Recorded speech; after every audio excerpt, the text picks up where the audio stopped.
No, we definitely could, no doubt. Like I said, I think those two teams are like, I West Virginia. If that game's at home, I'm not really worried about them because they can't play the type of they can play good defense, but they're not that type of defense that Oklahoma State is. But Iowa State and Baylor are going to just take this exact game plan and try to execute it versus us.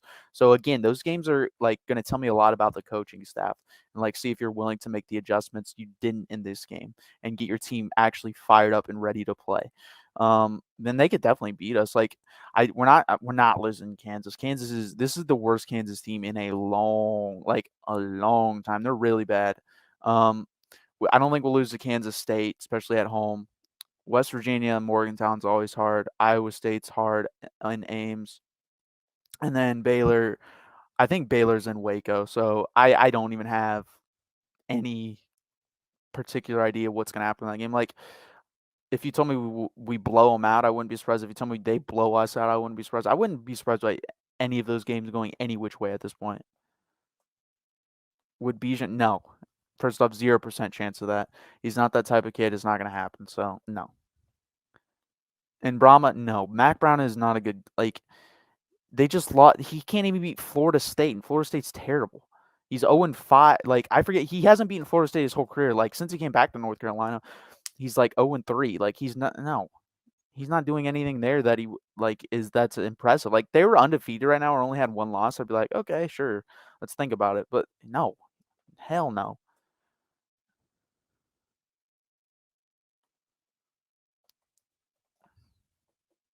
No, 100%. DMS. Like the offensive line's bad. The offensive line again played a little bit better today. Casey, I thought was more. It was more his fault with the pressure he took today than the offensive line, but it's still not good. The only guy, I mean, Majors, I think Majors will be back. He'll get better. He's progressed every year he's been there. He's pretty good. He's not great.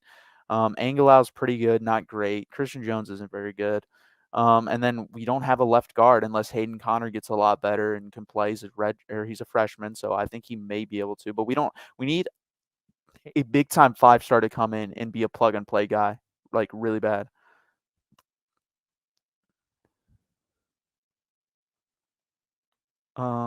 Blake Jameson. Why do these programs go after coaches like Sarkisian and Kiffin? Because you can't win a national championship without being a really good offensive team. Like the days, that's why I'm still questioning Georgia. I think they're really good. That'd be the first time that a defensive minded football team has won a national championship in a long time.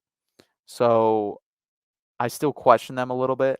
I think Ohio State, if they keep playing like the way they are, and their defense continues to get better, is probably the best team, can be the best team in the country and challenge Georgia because I need to see Georgia's offense be a little bit more explosive. Maybe when JT Daniels comes back, that'll be the case. That's a good point too. Casey, he may have. Whittington is his, like I said, I did a video with Mark this week and I told Mark, like, I think Casey had 9 throws this year on third down and 8 of them went to Whittington. Whittington is that safety blanket. He's like Wes Welker was to Tom Brady and Peyton Manning, and Julian Edelman was to Tom Brady. Like, it's third down and 6. I'm going to my guy. Like, he's there. He's going to find the space. He's going to catch the ball, and it's going to be a first down. And we don't have that. Marcus Washington, I think, has a chance to be that, but he doesn't have the wiggle, and I don't know if his football acumen will allow him to be able to find the space in the zone and catch it. I don't know. I'd have to watch him more. I'd have to get to know him as a person. I can't judge that.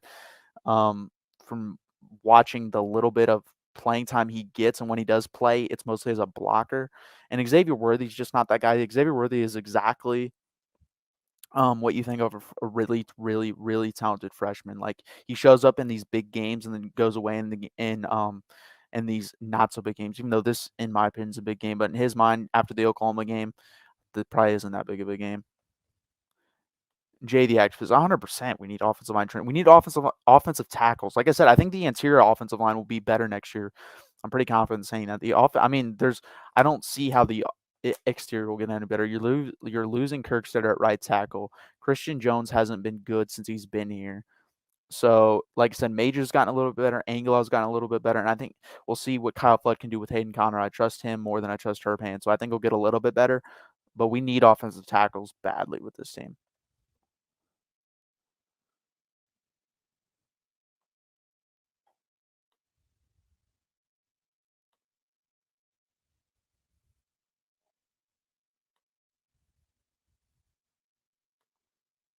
Casey, Worthy missed the third slant. Whit would have caught that. He probably would have. Joshua Moore also had some drops in this game. But it's just the play calling. There was a lot of slants, a lot of bubble screens, a lot of just throw out to the flat, kind of like the play call versus Oklahoma last week, where you throw it out to Xavier Worthy. It's 2-on-2. If you make a block, then it's 1-on-1. He beats the one guy and goes for a touchdown. Like a lot of those play calls, and those work for Oklahoma because Oklahoma's not a good tackling team. Oklahoma State's a very good tackling team. They're a good defense, and they bottled us up. And once they figured out, hey, Bijan's just going to run the same play over and over again, either to the left or right side, then we can stop him. He didn't really get involved in the passing game in the second half when we needed him to be involved in the passing game.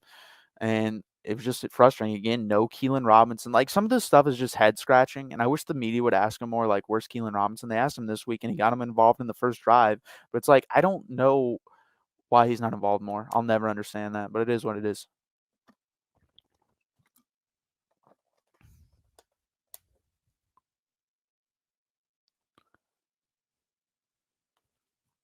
No, 100%. That's what this coaching staff in general needs to recruit to playing time right away. Like that's probably number 2 on most kids' lists. Like, can I play right away? And number 1 is, can I win? And you can convince them, like, if you play, we'll win and you'll get playing time here. And that should be a recruiting pitch, because there's multiple positions where a lot of these guys could just slide into play like right away, man. And offensive tackle is definitely one of them. Defensive linemen, especially edge rushers, one of them. Corners, one of them. I think linebacker. I was impressed by our linebackers. I'm gonna give them a shout out. DeMarvion Overshawn got injured in this game, and I thought, oh my god, they're gonna destroy us now. And they did in the fourth quarter, but that was mostly because we were tired. And Jalen Ford and David Gabenda played really well, and it kind of makes me question, why is Luke Brockmeyer out there? Like, I would rather have David Gabenda and DeMarvion Overshawn, or Jalen Ford and DeMarvion Overshawn, but it is what it is.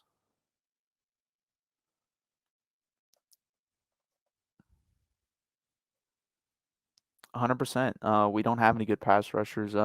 Alfred Collins, he did play well today. The interior of the defensive line played better today. Again, the defensive line for the first 3 quarters, when they were actually getting some help from the offense, a little bit of help from the offense was able to keep Oklahoma State's defense on the field, keep Oklahoma State's offense on the field. The defense played pretty well in the front 7. There was and the back 5 don't really have to do, or back 4 don't have to do much because it's Spencer Sanders. But the play calling again wasn't good by PK, especially later in the game when they decided to run, but we were still running 2-eye safety. And the play calling on offense, I think there was 4 straight 3 and outs. You do that, your defense is going to get tired, and that's what happened. Yeah, Parker Braun was not good. Good pass, or good run blocker, and it makes sense because he went to Georgia Tech, but he was a terrible pass protector.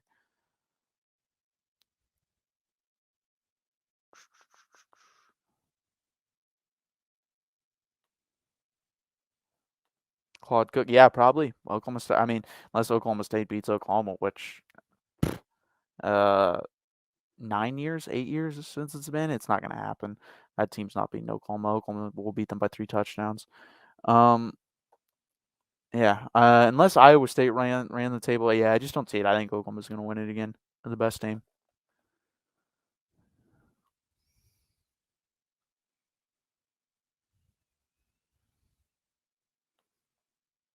Yeah, come on, Isaiah. What happens when Caleb gets hurt? First off, we don't know he's going to get hurt. Second off, don't root for that, because I like watching good players play, and he's a really good player as a Texas fan. I mean, I didn't like him watching play last week, but he's a good player. And now it is a point to bring up, like, if you were to bring it up in a more classy way, saying, what do you guys think happens if Caleb were to get hurt? Like, how does Spencer react? And Spencer either may not even be there, because he's going to be in the transfer portal, or he could come in, it could light a fire, he could play better, or he could play worse. Who knows? I talk about all football, and I'm not rooting for injuries. I don't care what team it is.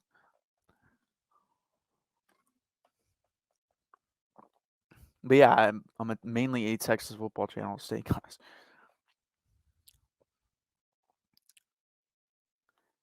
Yeah, CJ, that was a really good play by Jalen Ford. Like, he kind of knew where the play was going, but also you don't see this enough from linebackers, in my opinion. Like, where you have the running back alone, or I think they had him in a diamond type formation in the backfield, and he runs out to the side. and he runs out to the side and catches that little swing pass. And Jalen Ford was moving, adjusting along the line of scrimmage to be in a position to be able to run out and make that play. Linebackers, to me, don't do that enough. Like, they should line up directly in front of that guy and then run out when he runs out. Most of the time, they come from the opposite side and have to run all the way across, and they don't make the play because they're not athletic and fast enough. And it's never made sense to me. I would line my linebackers directly up with who's ever in the backfield so they can actually play a decent man coverage on him, and Jalen Ford did a good job in that position, especially for a young player. That was a really good play. And we need more plays like that. And I would like, at this point, we're not making the Big 12 championship. Just throw all your young guys out there, get them experience, teach them, coach them up,